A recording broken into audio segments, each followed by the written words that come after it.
Assalamualaikum warahmatullahi wabarakatuh. Di sini saya akan mempresentasikan tentang pengambilan keputusan kelompok dan kepemimpinan.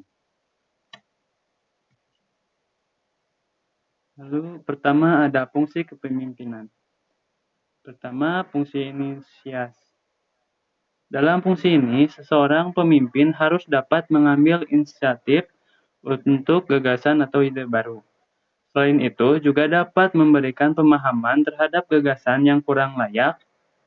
Seorang opinion leader mempunyai tanggung jawab atas masyarakat, oleh karena itu, mereka harus berani mengambil keputusan untuk mengambil atau menolak gagasan baik yang berasal dari dirinya sendiri maupun orang lain. Kedua, ada fungsi keanggotaan. Seseorang layak memberi sumbangsi terhadap sebuah kelompok jika ia benar-benar merupakan anggota kelompok tersebut. Oleh karena itu, seseorang opinion leader harus dapat melebur ke dalam kelompok agar dapat diterima oleh anggota yang lain. Peleburan ini dapat dilakukan dengan banyak cara, misalnya mengikuti kegiatan rutin, berpartisipasi dalam setiap kegiatan, dan mengakrabkan diri di tengah-tengah kelompok. Ketiga, fungsi perwakilan sebuah kelompok. Sebuah kelompok seringkali mendapat ancaman dari luar. Disinilah fungsi seorang opinion leader untuk dapat menyelesaikan masalah agar anggota kelompok menjadi tenang kembali dan melanjutkan aktivitas seperti sedia kala. Opinion leader bertugas sebagai penengah jika anggota kelompok bermasalah dengan kelompok yang lain. Lalu keempat, ada fungsi organisasi. Tanggung jawab terhadap hal-hal yang bersangkut paut dengan persoalan organisasional, kelancaran roda organisasi dalam masyarakat, dan deskripsi pembagian tugas ada di tangan seorang opinion leader, sehingga ia perlu memiliki keahlian dalam bidang mengelola organisasi dan kelompok. Lalu kelima, fungsi integrasi. Dalam fungsi ini, seorang opinion leader perlu memiliki kemampuan untuk memecahkan atau mengelola dengan baik konflik yang ada dan muncul di kelompoknya. Dengan kemampuan ini, diharapkan seorang opinion leader dapat menciptakan suasana yang kondusif untuk tercapainya penyelesaian konflik dan dapat memberi kepuasan untuk semua pihak.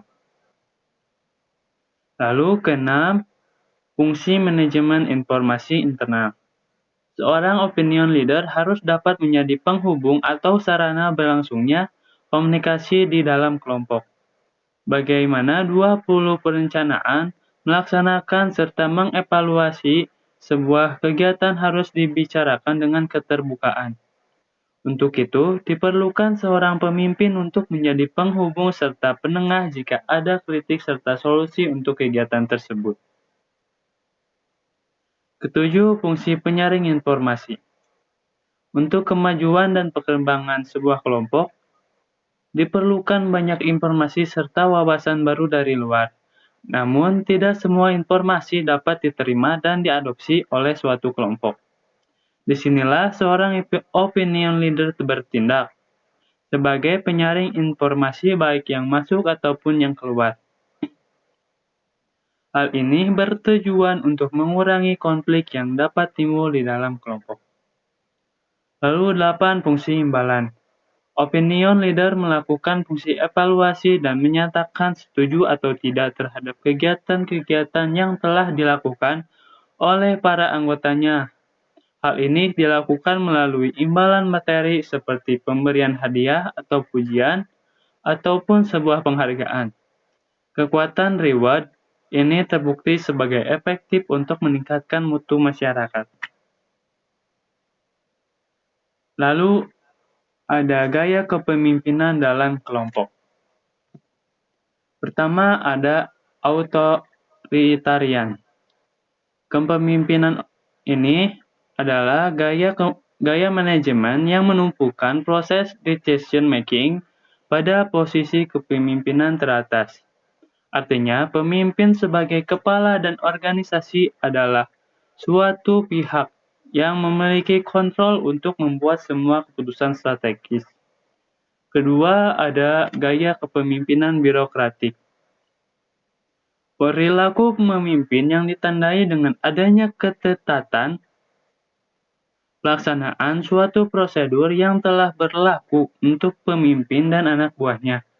Pemimpin yang birokratis secara umum akan membuat segala keputusan itu berdasarkan dari aturan yang telah berlaku dan tidak adanya fleksibilitas.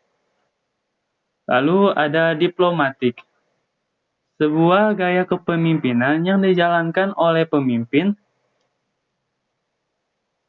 untuk bawahannya yang mempunyai kemampuan agar bisa menjalankan aktivitasnya yang untuk sementara waktu tak bisa dilakukan oleh pimpinan dengan berbagai macam sebab.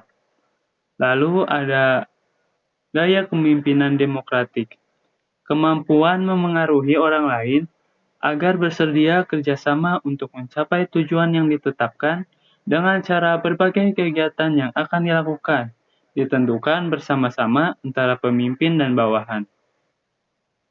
Lalu ada laissez-faire, pemimpin yang tidak menguasai bidang tugasnya yang menjadi wewenangnya dan akan menyerahkan segala sesuatu kepada bawahannya. Tipe paternalistik adalah tipe kepemimpinan yang bersifat kebapaan.